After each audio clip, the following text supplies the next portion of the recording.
జయశంకర్ భూపాలపల్లి జిల్లా గణపురం మండలం లక్ష్మారెడ్డిపల్లి గ్రామంలో శ్రీ రామలింగేశ్వర అభయాంజనేయ స్వామి దేవాలయంలో ఘనంగా ఉగాది వేడుకలు నిర్వహించారు. శ్రీ విశ్వవసునామ సంవత్సర ఉగాది పర్వదినాన్ని పురస్కరించుకొని భక్తులు ఆలయంలో స్వామివారిని దర్శించుకొని ప్రత్యేక పూజలు చేశారు. వేకువజామునే భక్తులు ఆలయానికి చేరుకొని స్వామివారికి మొక్కులు చెల్లించుకున్నారు. తెలుగు సంవత్సరాది సందర్భంగా ఆలయాన్ని ప్రత్యేకంగా అలంకరించారు. అనంతరం ఆలయ ప్రాంగణంలో పూజారి రాజ్ కుమార్ పంచాంగ శ్రవణం నిర్వహించారు.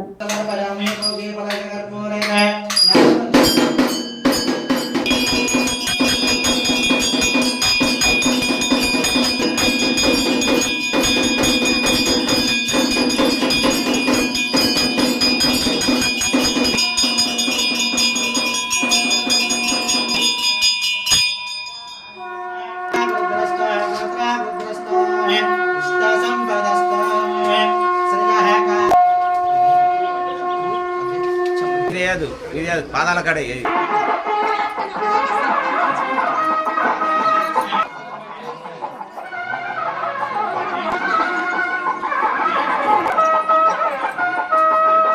శతమనందం భవతి శతమైశ్వర్యం భవతి శతం సమేత పశ్యతాః సౌభాగ్యమస్వైదత్వాః యథాస్తం విపరేణ